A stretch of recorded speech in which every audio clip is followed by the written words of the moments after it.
저희가 누가복음을 통해서 계속해서 요즘에 이 재물에 대한 공부를 하고 있습니다. 특별히 오늘 본문 10절에서 13절까지 말씀에서도 이 예수님은 계속해서 제자들에게 재물에 대한 말씀을 전해주고 계십니다. 오늘 아침에 저희는 이 본문을 가지고 하나님의 인사청문회라는 제목으로 말씀을 나누기 원합니다. 여러분, 인사청문회라는 이야기 들어보셨습니까? 예. 뉴스 같은 데서 참 많이 나오죠. 국가의 중요한 직책이나 예를 들면 총리, 장관, 고위 공직자 등을 선출할 때 우리가 청문회를 주로 합니다. 큰 직임을 맡을 만한 사람인가 아닌가 좀 판단하기 위해서 청문회를 하는데요. 그 청문회 시간에 결국 하는 게 무엇이냐라고 묻는다면 이 과거와 현재 그 사람이 어떤 일들을 했었는지 또 어떤 일들을 맡았었는지를 점검을 합니다. 그리고 그곳에서 그 사람이 보여준 능력이라든지 자질 혹은 성품들이 무엇인지 철저하게 조사합니다. 청문회 하다 보면 사람들이 여러 가지 이 사람이 했던 불법적인 일들 혹은 부도덕한 일들 또 불법적으로 모은 재물 이런 것들을 계속해서 이야기하게 되는데요. 만약에 그런 것이 심각한 문제가 된다라고 했을 때는 그 중요한 직책에 합당하지 않다라고 판단을 합니다. 사회적으로 많은 지탄도 받죠. 뉴스에 오르락 내리락 합니다. 이 사람이 과연 이 직책에 어울리는 사람이냐라는 뉴스가 막 올라옵니다. 저는 가끔 청문회를 지켜보면 그 질문을 던지는 사람들도 이 정도의 문제는 다 가지고 있을 텐데 라는 생각을 할 때가 있습니다. 정말 그 가운데 앉아있는 그 사람만 이 문제가 있는 건가? 대부분 이런 문제를 다 갖고 있을 텐데 라는 생각을 합니다. 그럼에도 그 사람을 질책하고 문제를 삼는 것은 그 사람이 아주 큰 자리에 오르려고 하고 있기 때문입니다. 그 직책에 적합한 사람인지 그것을 맡겨도 되는 사람인지를 평가하기 위해서 청문회를 하기 때문입니다. 청문회는 결국은 큰 직책을 맡기 전에 그 사람이 했던 작은 일들에 얼만큼 충성했는지를 보고 그 큰 일을 맡길지 아닐지를 판단하는 자리입니다. 오늘은 예수님께서 그 제자들에게 너희들도 청문회가 있을 것이다 라고 말씀을 하십니다. 특별히 재물에 대한 말씀을 그동안 쭉 해오시면서 너희들이 재물을 이 땅에서 어떻게 사용했는지 보고 하늘에 청문회가 있을 것이다 라고 말씀을 하셨습니다. 우리가 지난번 본문에서 배웠던 것은 불의한 청지기에게 지혜를 배우라였습니다. 이 가지고 있는 이 땅의 재물을 지혜롭게 사용해야 된다, 충성스럽게 사용해야 한다라는 것이었습니다. 근데 오늘 본문에서는 예수님께서 이 땅에서 충성스럽게 사용하는 것을 따라서 이 하늘에 더 큰 것을 맡길 것이다 라고 말씀을 하십니다. 오늘의 본문은 특별히 두 부분으로 나눠지는데요. 10절에서 12절까지는 세 개의 경구가 주어집니다. 아포리즘이라고도 부르는데요. 이 깊은 진리를 간결하게 표현한 말이나 글입니다. 여러분 잘 아시는 격언 혹은 금언, 잠언 등이 여기에 해당이 됩니다. 예수님도 자주 이 경구를 사용하셨는데 오른손이 아니를 왼손이 모르게 하라. 너희가 대접받고 싶은 만큼 남을 대접하라. 이렇게 짧지만 깊은 진리가 담겨있는 그러한 경구를 사용하십니다. 오늘 그 세 가지 경구가 10절에서 12절에 나오는데요. 그 세 가지 경구를 통해서 예수님은 청문회에서, 하나님의 청문회에서 우리에게 하실 세 가지 질문을 주십니다. 과연 어떤 기준으로 청문회가 이루어질 것인가? 세 가지의 기준을 말씀해 주십니다.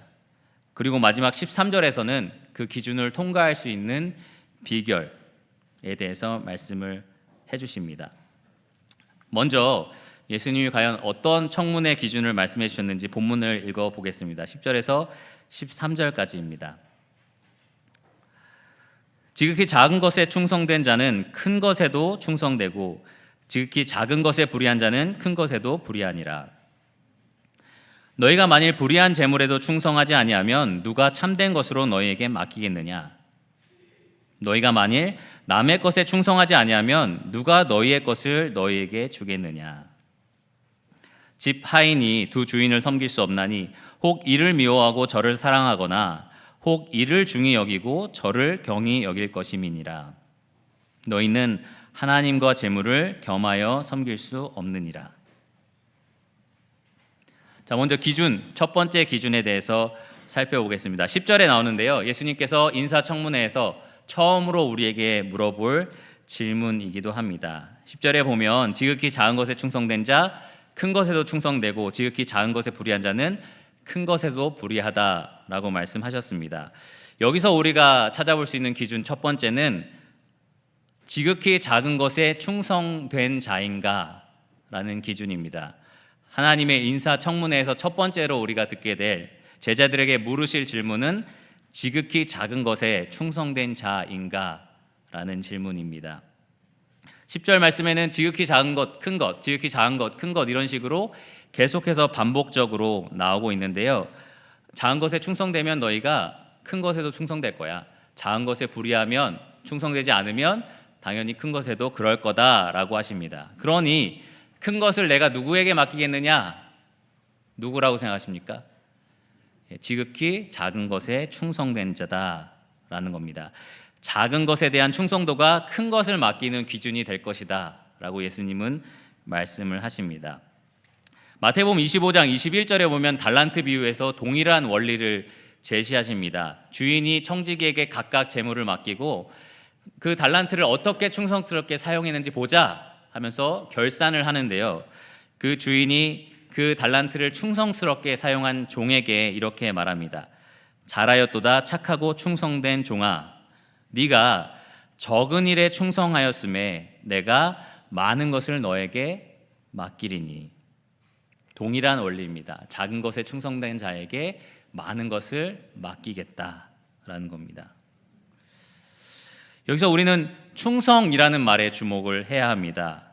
그럼 하나님께 다 드려야 되는 건가? 많이 드리라는 얘기인가? 라는 생각으로 오해할 수 있기 때문입니다.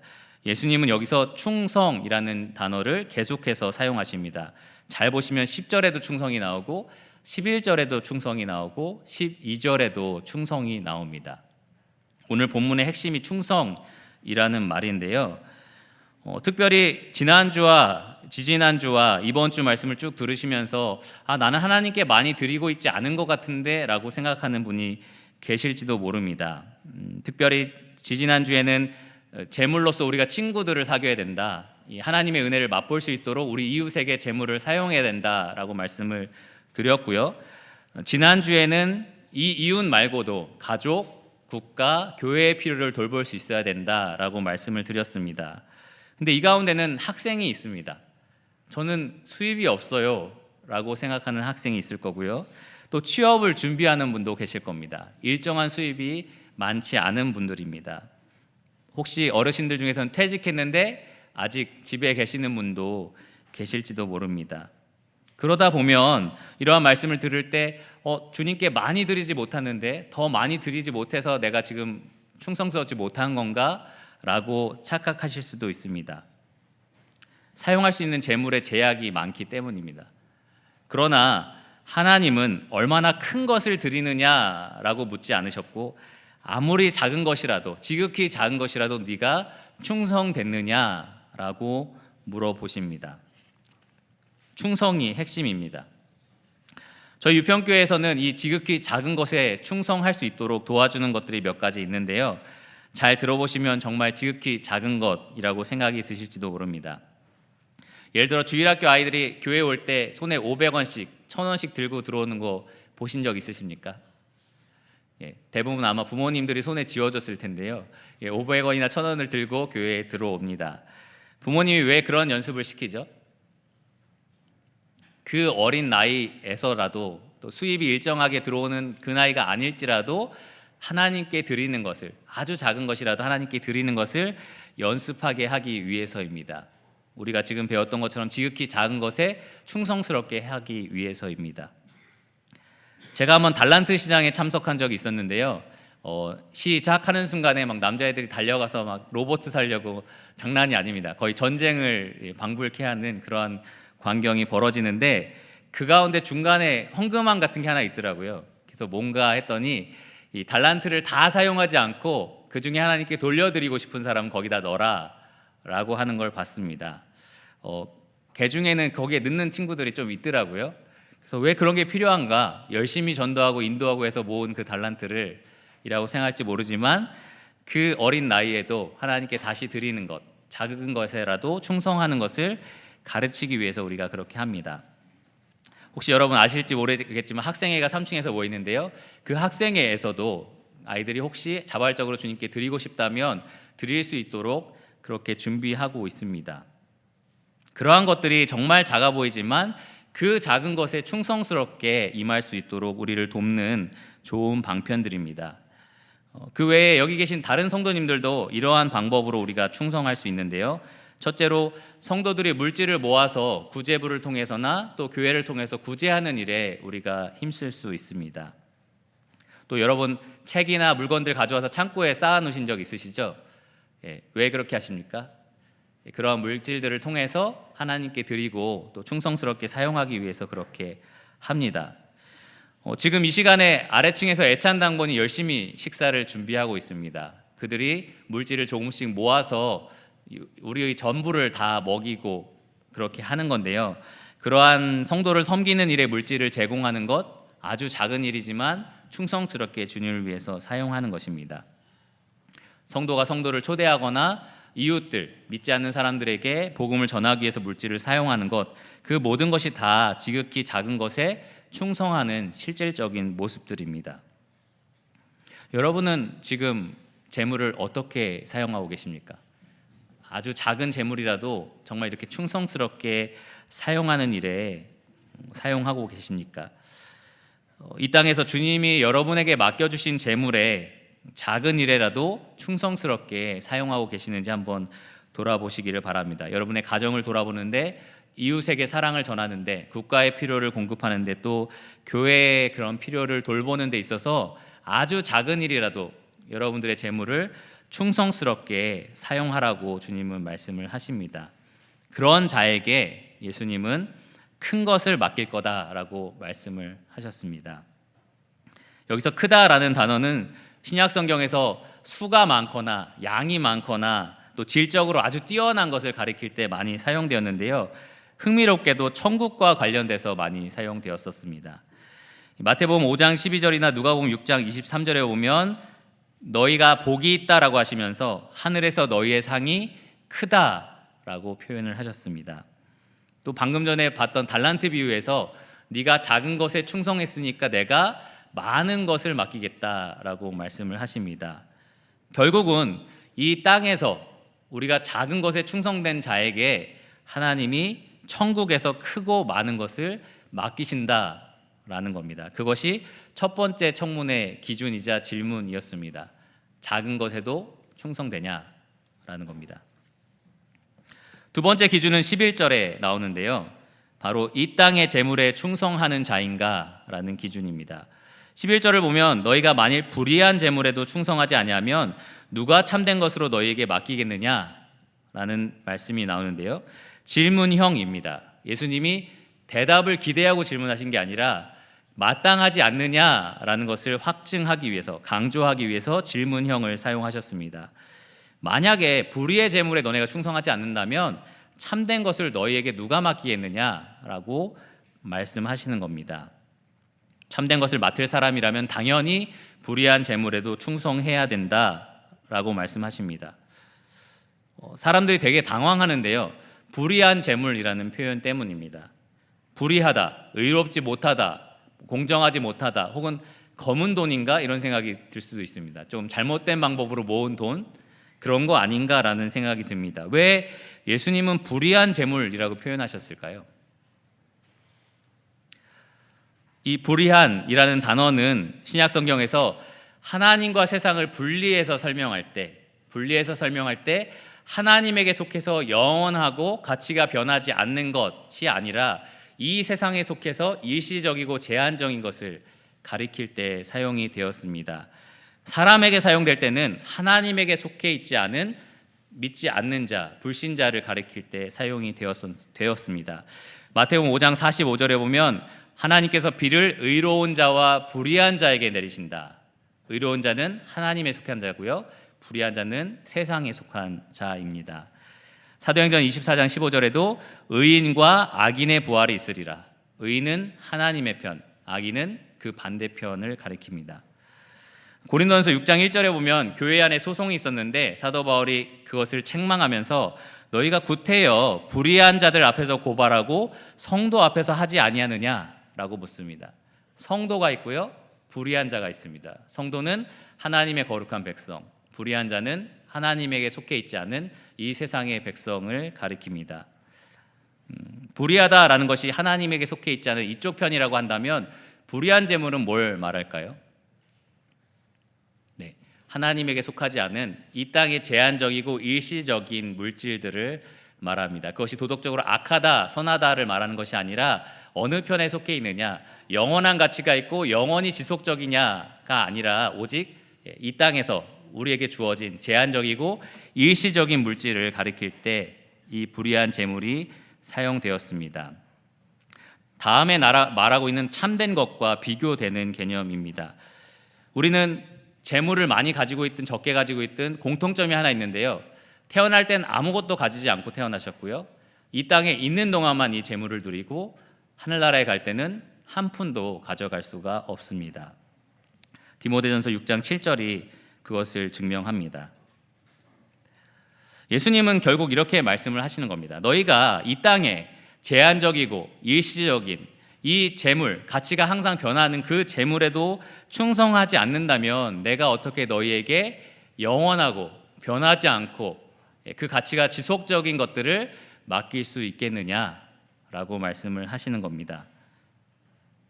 지금 이 땅의 재물에 충성된 자만이 마땅히 하늘의 재물을 맡게 될 것이다 라고 말씀하시는 겁니다. 이것이 바로 두 번째 청문회의 질문입니다. 이 땅의 재물에 당신들이, 너희들이, 이 제자들이 충성된 자들이냐라고 예수님이 물어보십니다. 자세히 생각해보면 우리는 행인과 나그네 같은 삶을 살고 있습니다. 성경은 이 성도들에 대해서 행인과 나그네다라는 표현을 많이 씁니다. 지금 우리나라에 외국인 노동자가 굉장히 많잖아요.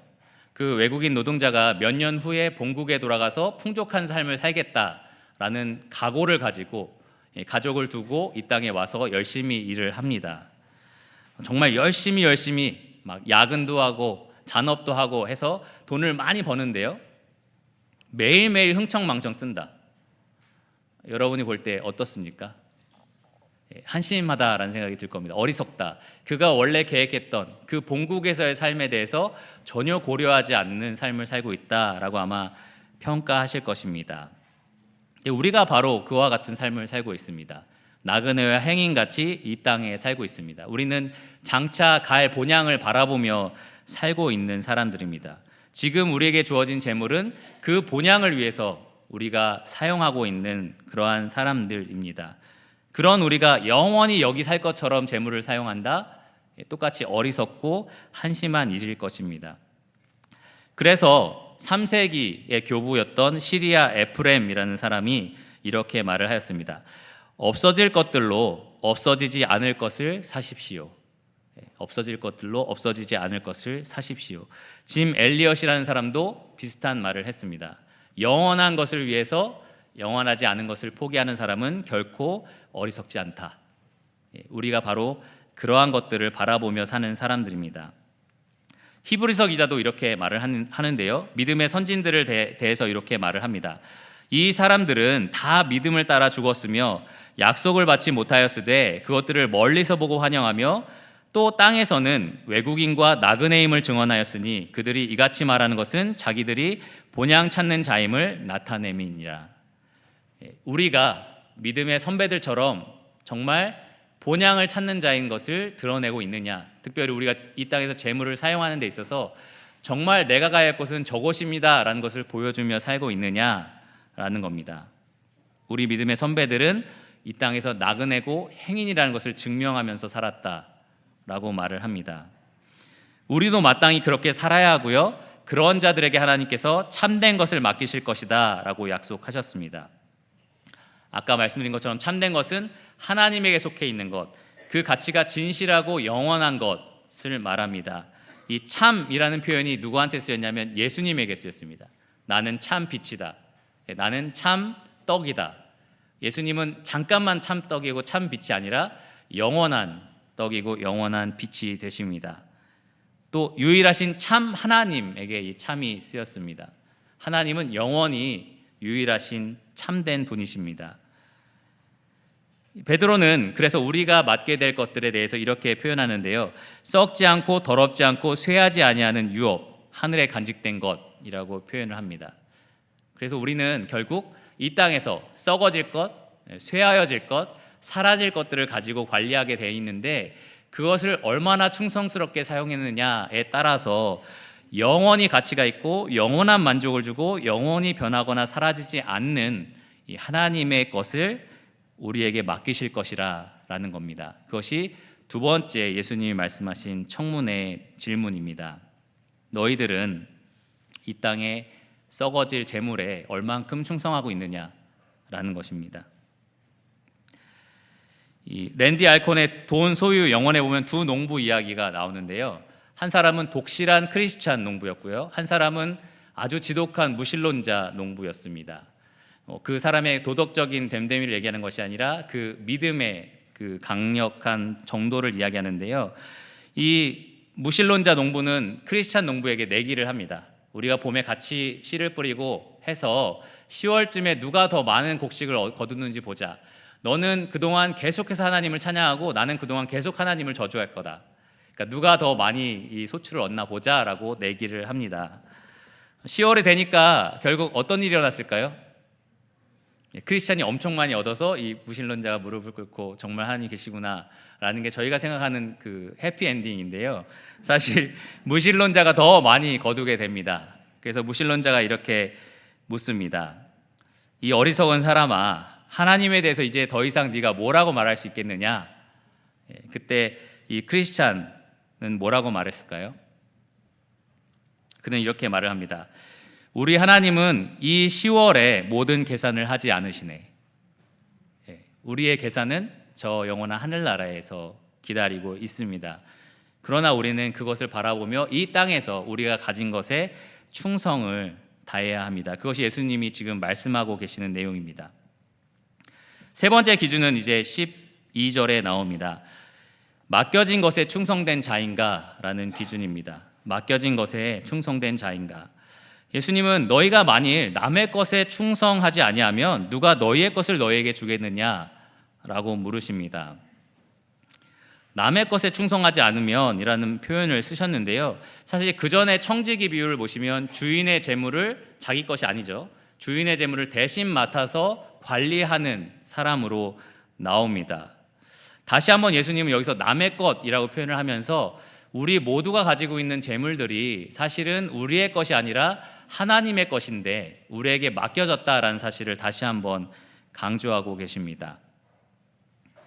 자, 내가 나의 재물을 너희에게 맡긴 건데 그것을 너희가 충성하지 않는다면 누가 너희의 것을 너희에게 주겠느냐라고 묻고 계십니다. 너희의 것이 무엇일까요? 여기 제자들의 것 혹은 확장시켜서 우리들의 것은 무엇일까요? 하나님이 우리에게 주신다라고 약속하신 게 있을까요? 이건 너희의 것이야 라고 약속하신 것이 있을까요? 성경에 보면 있습니다. 마태복음 5장 3절에 보면 심령이 가난한 자는 복이 있나니 천국이 그들의 것임이요.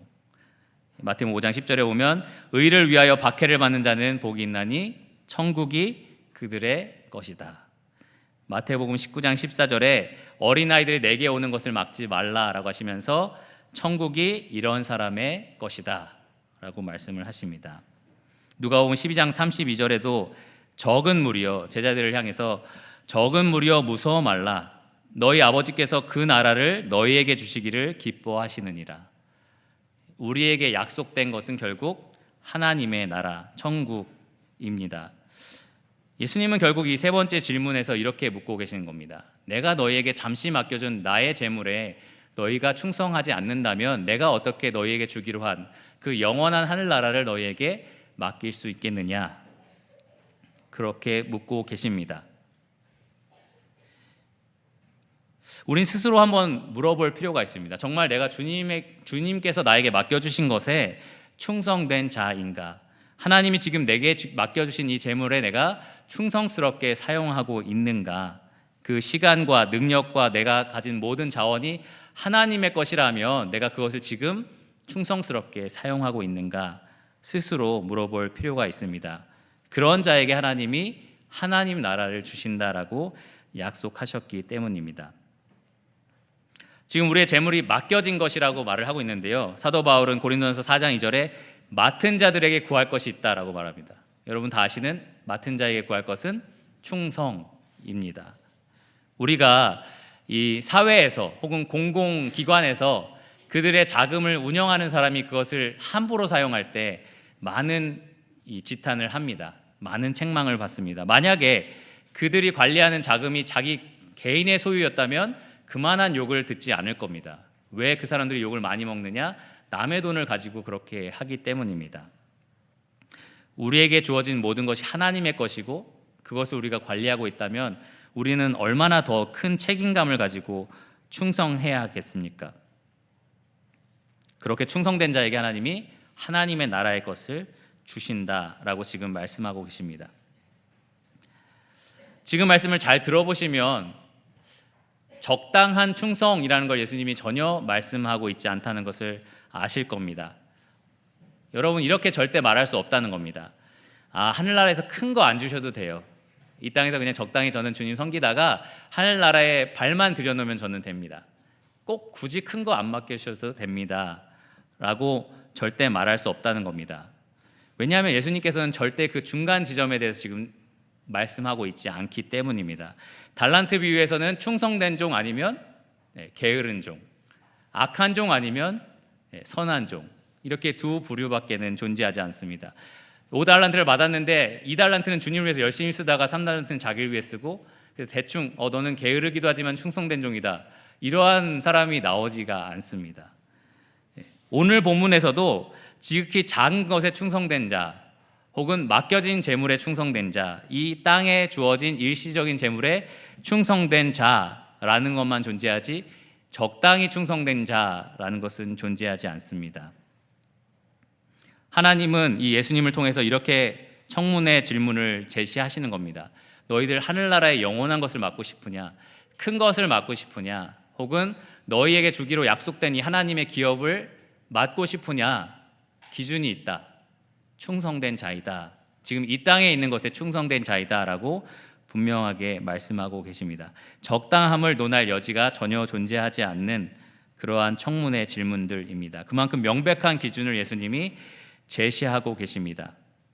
특별히 충성된에 반대되는 불의한이라는 단어가 이 본문에 나오는데요. 이 불의한이라는 단어를 믿지 않는 자 그리고 천국과 연관시켜서 이렇게 사용을 하고 있습니다. 고린도전서 6장 9절에 보면 불의한 자가 하나님의 나라를 유업으로 받지 못할 줄을 알지 못하느냐. 베드로후서 2장 9절도 보면 주께서 불의한 자는 형벌 아래에 두어 심판 날까지 지키시며. 여러분 잘 아시는 달란트 비유에서 게으르고 악한 종 어떤 일을 당했죠? 이 게으르고 악한 종아, 너 왜 이렇게 열심히 안 했어? 내 집에 들어오긴 하는데 저 구석에 있어, 이렇게 했나요? 아니죠. 그 종이 받았던 그 결과를 보면 바깥 어두운 곳에 슬피 울며 이를 갈게 된다라고 나와 있습니다. 결국 이 말씀들을 통해서 예수님은 무엇을 우리에게 이야기하시는 걸까요?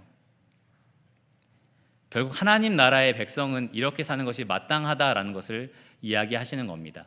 하나님 나라를 유업으로 받을 사람, 그 나라에서 더 큰 것을 맡아서 하나님과 함께 누릴 사람은 이 땅에서 당연히 이렇게 살아야 된다라고 예수님은 말씀을 하시는 겁니다. 당연히 지극히 작은 것에 충성돼야 하고, 당연히 이 땅의 재물에 충성스러워야 하고, 당연히 하나님이 맡겨주신 것에 충성스러워야 한다라는 겁니다. 저도 저의 재물을 지금 관리하고 있지만, 하나님이 주신 그 재물을 관리하고 있지만 완벽한 충성도를 우리가 보이지 못한다는 거 개인적인 경험을 통해서도 잘 알고 있습니다. 그 완벽함에 이를 수 없지만 여전히 이 말씀을 통해서 우리가 확인할 수 있는 것은 우리에게 분명한 충성을 요구하고 계신다, 진실된 충성을 요구하고 계신다라는 사실입니다.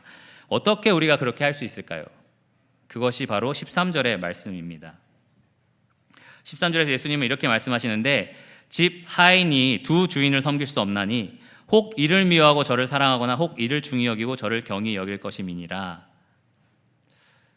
우리가 이 땅에 맡겨진 아주 작은 것에도 이렇게 충성스럽지 못하는 이유는 우리가 두 주인을 섬기려고 하는 마음 때문입니다. 하나님도 섬기고 싶고 동시에 재물도 섬기고 싶은 마음이 있기 때문입니다.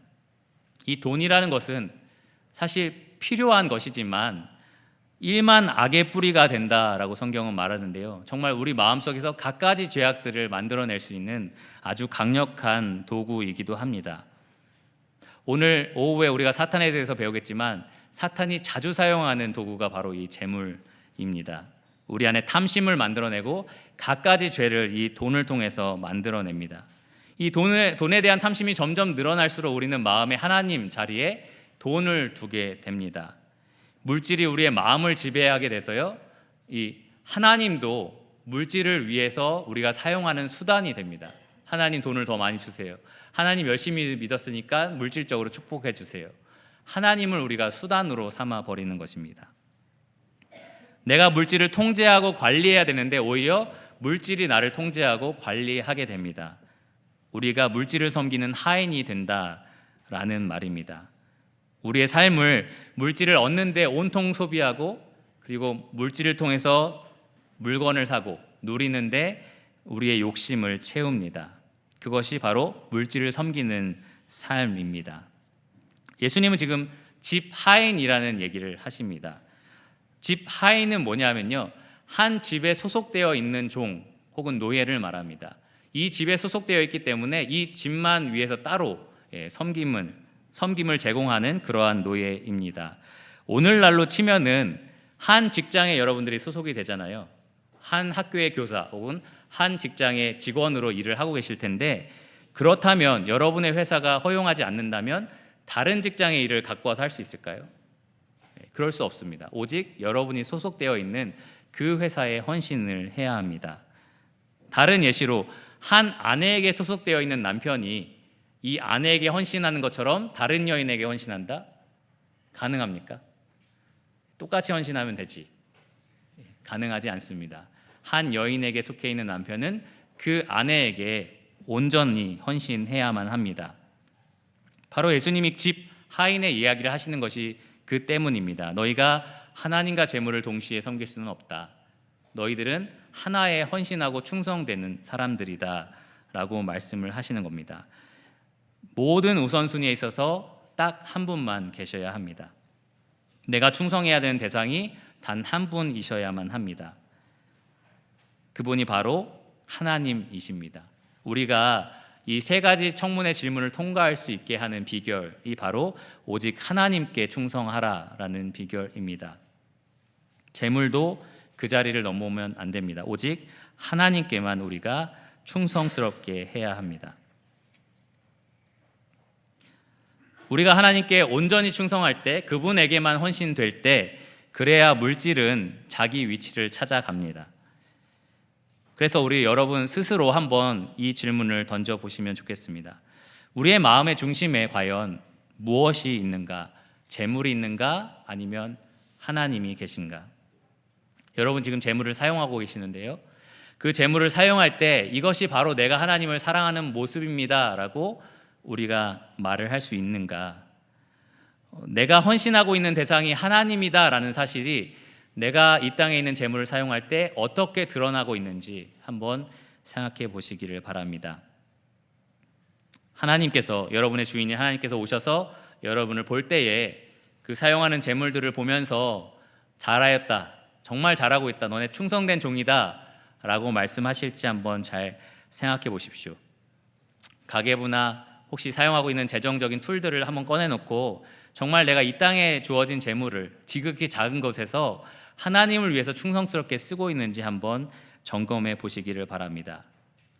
그것이 여러분들의 마음에 헌신의 대상으로 하나님이 있는지 아닌지를 보게 하는 척도가 될 것입니다. 결론적으로 우리가 이 청문회 질문들을 통과할 수 있게 하는 그 방법은 바로 오직 하나님만 사랑하는 것입니다. 우리가 오늘 아침에 예배 시간에 들었던 말씀처럼 로마서 1장에 보면 인간의 모든 문제는 결국 우상 숭배와 연결되어 있습니다. 하나님께서 천지를 창조하시면서 유일하신 참 하나님만 계셨고 우리로 하여금 그 하나님만 섬기도록 만드셨습니다. 그리고 우리가 그렇게 할 때 참된 만족과 영원한 즐거움을 누리게 하셨습니다. 그러나 죄로 인해서 우리가 그 하나님의 영광보다는 피조물을 더 사랑하고 섬기게 되었습니다. 칼빈이라는 사람은 우리 인간의 마음이 매일 우상을 만들어내는 공장과 같다라는 얘기를 했는데요. 우상을 영어로 뭐라고 하는지 아십니까? 아이돌이라고 말합니다. 아마 학생들은 깜짝 놀랄 텐데 아이돌입니다. 재물은 우리에게 있어서 늘상 1순위, 1위, 인기 순위 1위 아이돌입니다. 그래서 우리가 그 재물을 우리 우상의 자리에서 떨쳐버리고 하나님만 사랑하는 사람들이 돼야 합니다. 예수님이 마지막에 말씀하신 이것을 한번 잘 생각해 보십시오. 너희가 하나님과 재물을 동시에 섬길 수 없다. 이 양쪽 측면에 둘 중에 하나가 놓여져 있는 겁니다. 양팔 저울이 있는데 하나님과 재물이 있는 겁니다. 여러분의 저울은 어느 쪽을 향해서 기울 거라고 생각하십니까? 한쪽에는 하나님이 계십니다. 우리에게 모든 필요를 공급하고 계시는 하나님 아버지시고요. 영원히 자기의 영광과 기업을 누리게 하시는 그러한 사랑의 아버지이십니다. 우리를 자녀로 삼아주신 아버지이십니다. 그 아버지가 우리를 얼마나 사랑하셨는지 우리를 자녀로 삼기 위해서 어떤 일을 하셨습니까? 그 아들 예수를, 지금 이 비유의 말씀을 제자들에게 건네고 있는 그 예수님을 이 땅에 보내셨습니다. 그 예수님은 우리를 부요하게 하기 위해서, 영원한 부요를 허락하기 위해서 정말로 낮아지신, 그리고 가난하게 되신 분이십니다. 우리를 살리기 위해서 그분은 죽음을 택하셨습니다. 우리에게 생명을 주시기 위해서 그분은 자기의 생명을 내어주셨습니다. 한쪽에는 우리가 그 하나님과 그가 보내신 자 예수 그리스도를 두고 있습니다. 그 하나님과 이 한쪽에 있는 재물과 동시에 무엇을 섬길지 고민하고 있는 것이 정말로 부끄러운 일이 아닐까라는 생각을 한번 해봅니다. 여러분의 저울은 어느 쪽으로 기울 거라고 생각하십니까? 예수님은 제자들에게 이 말씀을 하시면서 더 귀하고 아름답고 영광스러운 이것을 택하라라고 말씀을 하십니다. 너희가 이 땅에 있는 재물들을 사용할 때에 충성스럽게 해라. 이것을 바라보고 정말 충성스럽게, 작은 일에도 충성스럽게 해라. 그런 자에게 내가 이 좋은 것을 주겠다라고 약속을 하십니다. 우리가 하나님의 인사청문회에 갔을 때 하나님이 이 질문들을 하신다면 여러분 어떤 대답을 하실 것을 준비하고 계십니까? 저 나름대로 열심히 해왔습니다. 좀 적당히 잘 살아왔습니다. 저는 뭐 재물 사용은 모르겠는데 어쨌든 예수님을 믿었고 그래서 구원 받았으니까 저는 하늘나라 갈 수 있죠. 이렇게 얘기하실지도 모릅니다. 근데 오늘 이 말씀을 통해서 예수님은 정말 이 영원한 가치를 아는 사람들은 이 땅에서 이렇게 산단다라고 우리에게 말씀을 하십니다. 그래서 저는 유평의 모든 성도님들이 이 인사청문회를 통과하셨으면 좋겠습니다. 지금 이 땅에서 살아가는 모습, 그것만 봐도 정말 저 영원하고 가치 있고 큰 것을 맡길 만한 사람들이구나 라는 것을 보여주는 사람들이었으면 좋겠습니다. 그래서 하나님의 인사청문회를 통과하고 나서 우리 모두가 착하고 충성된 종아, 정말 잘했고 이제 주인의 즐거움에 너희가 참여해라 라는 말을 들었으면 좋겠습니다. 기도하고 말씀을 마치겠습니다.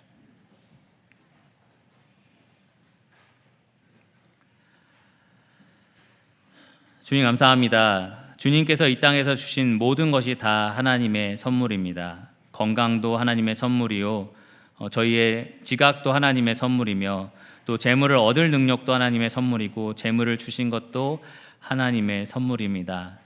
우리가 하나님을 떠나서 하나님이 아닌 하나님이 주신 것들을, 하나님이 창조하신 피조물들을 섬기지 않을 수 있도록 저희의 영혼을 붙들어 주시기를 원합니다.